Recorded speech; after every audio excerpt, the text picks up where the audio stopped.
Whoever's not. Yeah. No, I missed you yesterday. Yeah. Yeah. People out there rehabbing, everybody else will be ready to go. You guys making any moves today or saving all that for tomorrow? Tomorrow. Where do you stand on your tight end room? Where do you stand on your tight end room? Like relative to? How do you feel about it at this point? I think they've all done a nice job. Working hard, getting better. Good group. It would seem from the outside that there's some tough decisions that are going to have to be made at that one particularly. Well, I'd say there's tough decisions for every position on the team. That's why this time of the year is tough. A lot of tough decisions to make, and you can only keep a certain amount. How much does the practice squad rules and the IR rules help at this time, though, when you're piecing things together? Well, the number is an advantage, but you never know what's going to happen. If you release a guy, could they get claimed? Do they not want to? Like, there's, those are all conversations we'll hear having the next day. So you try to strategize, but it's similar to the draft. You don't know who could get claimed, who couldn't get claimed. Not a lot of people do get claimed. I think there's roughly 1185 that get released. Take a look at how many people have gotten claimed over the last 4 or 5 years at each position. But it only takes one team to like a guy. Does that factor in when you're just signing between two guys? Like, all right, they're kind of equal, but this guy might be more likely to be claimed. Is that part of the consideration? I would say for us, for the coaching staff, is more, this is who we believe earned the roster spot. And then there's other discussions that can be had, because I'd say, Joe and his staff know the entire league. They're looking at the entire league. They've been, studying tape of all the preseason games where the coaches are more locked down on our team and schemes and improving guys' fundamentals and things like that.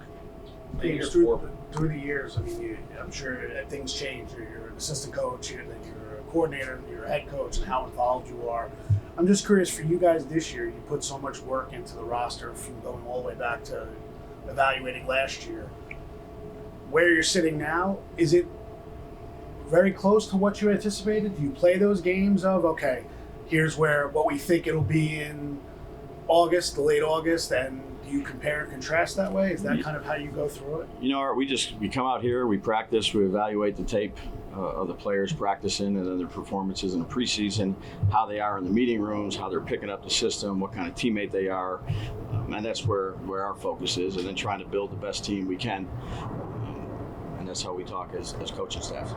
In your role, Brian, do you feel like... Sorry, Connor. In year 4, yeah. Do you guys feel like, I don't know if this is true, but when you take over year 1 of a regime, maybe you're more active on the waiver claim, adding people from other teams, where now when you've had a handful of your own free agent signings, a handful of your own drafts, the priority is now let's keep our guys in-house when it comes to that practice squad? Yeah, I'd say every year is different, the conversations you have and the people that are out there. Again, our personnel staff has been very busy of watching other players on other teams as we're preparing for our practices and our fundamentals, like I told Dan. So every year is different.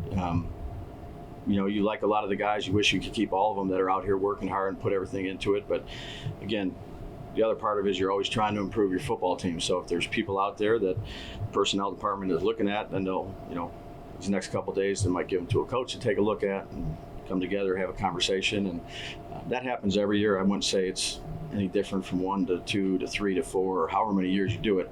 Every year it's new year, and all you're trying to do is put the best team out there. Your week 1 opponent just solved their biggest problem. I don't know if you saw it, Terry. Someone told me that. Yep. Any reaction to that? And when you guys ever did your pre-work, whatever little pre-work you've done on them, did you always just assume he would be there? Yeah, we'll get to Washington here in the next few days relative to our conversation, so we're focused on us. He's a heck of a player. Dynamic perimeter, skilled player, makes a lot of plays, explosive, run after the catch. Was very productive last year with Jaden. Productive before that, but even more so when you got 5 with him.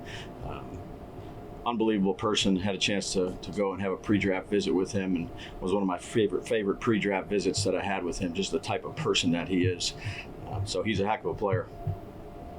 I was just going to follow up, I guess, what goes into making some like a good person in that visit that makes it your favorite?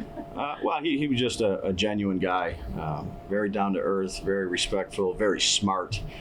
Was productive there at Ohio State. Just had a good vibe with him at the dinner that we had. Elijah Chapman mollywopped a couple guys at fullback the other day. How much is that versatility?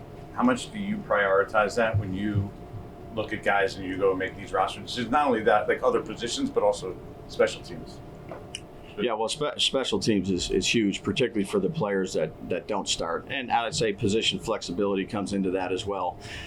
We're just trying to give some more roles out for players to be able to showcase what they can do. Again, that's when we evaluate the roster, we evaluate each position. There's a lot of things that go into it, Jordan. And, our job is to try to put the best roster we can together. As you're looking at that, how much can somebody do something today to negatively or positively affect which side of the line they're on? Yeah, it's getting down here to the wire. So there's still some discussions that have been had this morning that we have tonight. We're getting pretty close here. So we'll have another practice here today and make our decision, and unfortunately do that stuff tomorrow. Is there a world you could see keeping all 4 QBs? Yeah, look, there's a lot of discussions we've had, so we'll do what we think is best for our team. How much is Going back to chat real quick, how do you try to measure out how many snaps a guy gets on both sides? Obviously, that's not common, but how do you measure kind of what he can do on defense, but also, giving him enough reps on offense if you have some packages for him? Look, if you're not a starter, you got plenty of opportunities at whether it's special teams that you're going to have to perform at, and if you're not a starter on defense and we can find a role for you on offense, that helps. But again, there's a lot of discussions that have taken place on a variety of players, I would say, the entire team, and we'll do what we think is best. obviously Tommy came here as an undrafted free agent. How much has he proven to you that he, can be a quality quarterback in this league? Yeah, Tommy's done everything we've asked him to do since he's been here.